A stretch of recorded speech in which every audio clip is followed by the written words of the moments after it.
ഏറ്റുമാനൂരിൽ advocate Jismol തോമസും രണ്ട് കുട്ടികളും ആറ്റിൽ ചാടി ജീവനൊടുക്കിയ സംഭവത്തിൽ അന്വേഷണം ശക്തമാക്കണമെന്ന് ആക്ഷൻ കൗൺസിൽ ആവശ്യപ്പെട്ടു. സംഭവത്തിന് ഇടയാക്കിയ സാഹചര്യങ്ങളും മരണത്തിന് മുമ്പ് വീട്ടിൽ സംഭവിച്ച കാര്യങ്ങളിലും വ്യക്തത വരുത്തുന്ന അന്വേഷണം നടത്തേണ്ടതുണ്ടെന്ന് ആക്ഷൻ കൗൺസിൽ അംഗം കൂടിയായ മുത്തോലി പഞ്ചായത്ത് അംഗം NK ശശികുമാർ പറഞ്ഞു.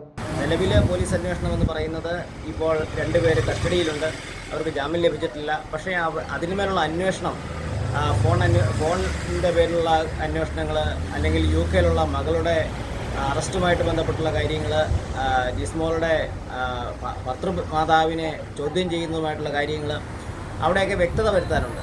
അങ്ങനെ വേലക്കാരി ഉൾപ്പെടെ അവരുടെ ബന്ധുവായിട്ടുള്ള ജിസ്മോളുടെ ഭർത്താവിൻ്റെ അമ്മാവനായിട്ടുള്ള ബിനോയ് ഉൾപ്പെടെയുള്ള ആളുകളെ ചോദ്യം ചെയ്യാനുണ്ട്. അവിടെ എന്തൊക്കെയാണ് നടന്നത് എന്നുള്ള കാര്യത്തിലൊന്നും ഇതുവരെ പോലീസിന് വ്യക്തത നേടാൻ സാധിച്ചിട്ടില്ല. അപ്പോൾ അതിൻ്റെയൊക്കെ അടിസ്ഥാനത്തിൽ ഈ അന്വേഷണത്തിന്മേൽ സമ്മർദ്ദം ഇപ്പോൾ പോലീസ് അനുഭവിക്കുന്നുണ്ടെന്ന് വളരെ വ്യക്തമാണ്. അതുകൊണ്ടാണ് നമ്മൾ ഇപ്പോൾ ഒരു സ്പെഷ്യൽ ടീമിനെ തന്നെ നിയോഗിച്ചുകൊണ്ട് മറ്റൊരു ഏജൻസി ഏൽപ്പിച്ചുകൊണ്ട് ഈ അന്വേഷണം നടത്തിയെങ്കിൽ മാത്രമേ, ശരിയായ അന്വേഷണം നടത്തിയെങ്കിൽ മാത്രമേ ഇതിൽ എന്താണ് അവിടെ നടന്നത്, എന്തുകൊണ്ട് ഇങ്ങനെയൊരു ആത്മഹത്യയിലേക്ക് നയിക്കപ്പെട്ടു എന്നുള്ളത് വ്യക്തമാക്കാൻ സാധിക്കും.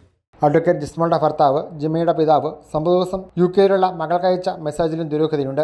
ഇപ്പോൾ അന്വേഷണം ഇഴഞ്ഞു നീങ്ങുന്ന സാഹചര്യത്തിലാണ് ജിസ്മോളുടെ പിതാവ് മുഖ്യമന്ത്രിക്ക് പരാതി നൽകിയിരിക്കുന്നത്. അന്വേഷണം ക്രൈംബ്രാഞ്ചിനെ ഏൽപ്പിക്കണം എന്നതാണ് കുടുംബത്തിന്റെ ആവശ്യം. സംഭവവുമായി ബന്ധപ്പെട്ട് ഇനിയും പലരെയും ചോദ്യം ചെയ്യാനുണ്ടായിട്ടും പോലീസ് നടപടികൾക്ക് വേഗത കുറയുന്നതെന്താണെന്ന് ആക്ഷൻ കൗൺസിൽ വിലയിരുത്തുന്നു. അന്വേഷണം വേഗത്തിലാക്കണമെന്ന ആവശ്യം ശക്തമാണ്. കഴിഞ്ഞ ഏപ്രിൽ 15 പേരൂരിൽ മേനച്ചിലാറ്റിൽ ചാടി അഡ്വക്കേറ്റ് ജിസ്മോളും രണ്ട് പെൺകുഞ്ഞുങ്ങളും മരിച്ചത്. ന്യൂസ് ബ്യൂറോ, പാല.